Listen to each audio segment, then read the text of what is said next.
And it looks like we're finally in the final chapters of the debate, because the people that will make this decision are at the Minerals Management Service, which is a division of the Department of the Interior in Washington.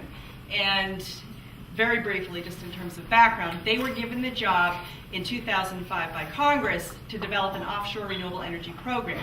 And as part of that, they were given the present of deciding about Cape Wind. So they have been writing a draft environmental impact statement, which they have to go through a certain process. That involves writing up all of the potential impacts, allowing the public to look at those impacts, react to them, give feedback to the lead agency, which is the Minerals Management Service, which will then respond to all those comments and decide yes, no, or maybe with conditions. So we're at the phase of the project, phase of the review, I should say, where we all, as members of the public, as residents and visitors to Cape Cod and the islands, we are now at the point where we have the opportunity to tell the decision makers what we think about this project. And that's going to happen at these public hearings that Chip mentioned a minute ago that are coming up starting on March 10th at the Mattakese Middle School in Yarmouth. And that's the only one that's going to take place on Cape Cod. Following that will be one on Nantucket the next day, one on Martha's Vineyard on Wednesday, and one in Boston on Thursday. So the Minerals Management Service representatives are going to be making a tour of the area, holding these public hearings, taking public comment. Everybody will have, probably 2 to 3 minutes to speak if they want to speak, and otherwise to really just be there physically to represent the interests of the Cape and Islands. So I think what I want to just take a minute, and I don't want to take too long because I know people are going to have questions and would like to have a little bit of discussion about this. But really, the reason that we're here this evening and that we're very grateful to the Chamber of Commerce for teaming up with us around this subject is that it's very timely. We have another, 10 or 11 days to prepare for these public hearings, to rally people to come to the hearings, to bring your friends, bring your relatives, bring anybody that you think cares about this situation, is concerned about Cape Wind, and is willing to at least show up, if not speak, and tell the Minerals Management Service how they feel about this project. I want to just summarize some of the deficiencies. The movie really gives you a broad perspective of the problem, so I'm not going to go over all those again. But what the federal government is going to be asking us is, what do you think of this report we wrote? And the answer is, it's lousy. I mean, it's really lousy. Why is it lousy? Well, the reason it's lousy is that, first of all, it's a half-baked job. And second of all, it came out too soon. We don't even have the rules in place. It's like trying to play a game of baseball and nobody's decided what the rules are yet. So that's us in Cape Wind. It's like, where are the boundaries? What's, how is this going to work? So that's another whole discussion.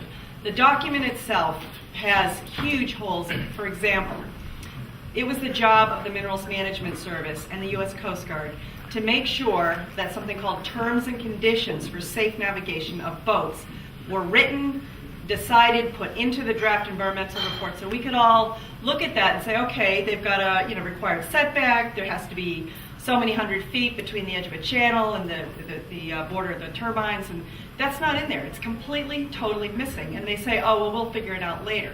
Well, how do we react to that? That's one thing. Another is the FAA. You've probably been hearing about some of the concerns with safe air travel. It was mentioned in the film.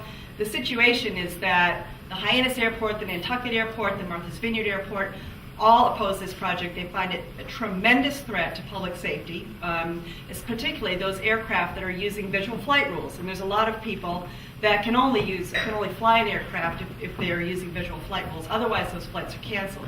So what's going to happen is that this area around the wind turbines may be closed to a number of different types of flights because under certain weather conditions, whether it's foggy, windy, snowy, whatever, they won't be able to navigate properly around the turbines. So the FAA recently put out a finding of presumed hazard, which superseded a previous finding that was incorrect, basically, that was issued in 2002 that said, oh, no problem. It was brought to their attention by the airport managers, excuse me, there really is a problem here. So that's all being revisited. That should have been a part of the DEIS, wasn't there. A couple other ones, those of you that live in Chatham are keenly aware of the amount of bird life that lives on Monomoy, migrates to the area. there is a very significant piece of work in terms of the impacts of this project on endangered species that live and nest and breed on Monomoy, roseate terns, least terns, piping plovers. There's the entire discussion about how those risks to those birds are being decided has not even taken place yet. That was supposed to be in this document.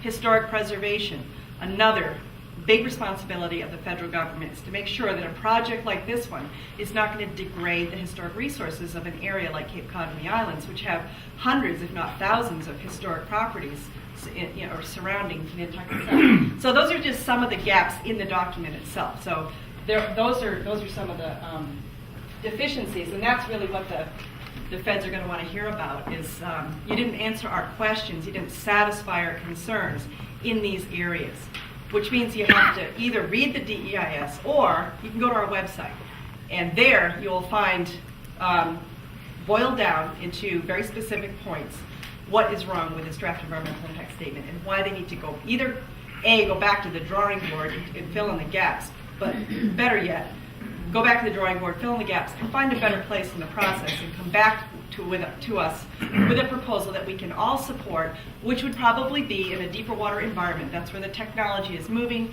That's where the experimental projects in Europe are really gaining momentum. And probably what we're going to see within the next 5 years, the time frame in which Cape Wind would be built, we will see commercially viable deep water offshore projects that really can generate the kind of energy because of the greater amount of wind in the offshore environment and the ability to place a larger number of turbines in the offshore environment. That's where this technology is going to end up, and that's where the money is going to be made. This is going to be an obsolete project in a very short period of time, in all likelihood.